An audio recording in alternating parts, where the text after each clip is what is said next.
ఈ సాక్షి.com స్వాగతం.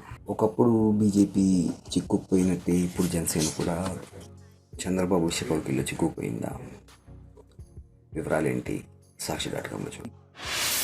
Janasena social media మూకల విపరీతమైన ట్రోలింగ్కు బలైపోయిన గీతాంజలి ఘటన ఇప్పుడిప్పుడే కాస్త నెమ్మదిస్తోందని చెప్పాలి.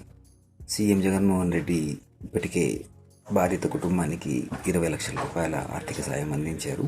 నిందితుల్ని పట్టుకునేందుకు కూడా తీవ్రంగా పోలీసులు ప్రయత్నాలు చేస్తున్నారు. ఈ వివరాలు సాక్షి.com.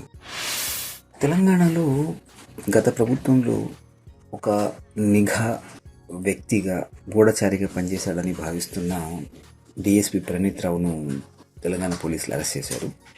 తదుపరి వివరాలు సాక్షి.comలో. లోక్సభ ఎన్నికలకు రంగం సిద్ధమవుతోంది. ఈసీ తన వేగాన్ని పెంచుకుని ఎన్నికల నిర్వహణపై కసరత్తును ప్రారంభించింది. ఈ వివరాల కోసం సాక్షి.com చూడండి. చైనాలో భారీ పేలుడు సంభవించింది. రాజధాని బీజింగ్కి 50 కిలోమీటర్ల దూరంలో ఉన్న ఒక భవంతిలో ఈ పేలుడు జరిగినట్టుగా భావిస్తున్నారు. ఉగ్రవాద కుట్ర కాకపోవచ్చు, కానీ వివరాలు ఏంటో సాక్షి.comలో చూసి తెలుసుకోవచ్చు. ఓ మలయాళ డబ్బింగ్ సినిమాకు మహేష్ బాబు ఎలా స్పందించాడు? నవ్వు పుట్టించిందా? ఆలోచింపజేసిందా? ఏం చేసింది ఆ సినిమా? వివరాలు సాక్షి.com. రాష్ట్రాల్లో వేసవి మంటలు మొదలైపోయాయి.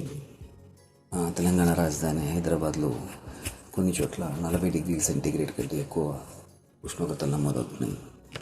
మిగిలిన ప్రాంతాల్లో ఆంధ్రప్రదేశ్లో వాతావరణ పరిస్థితులు ఎలా ఉన్నాయంటే సాక్షి.comలో చూడండి. అమెరికా అధ్యక్ష ఎన్నికల్లో పోటీ చేసేది ఎవరో తేలిపోయింది. ప్రస్తుత అధ్యక్షుడు జో బైడెన్, మాజీ అధ్యక్షుడు ట్రంప్ మధ్య ఈ పోటీ ఉండబోతుందని చెప్పేసి దాదాపుగా ఖరారైపోయింది. వివరాల కోసం సాక్షి.com చూడండి.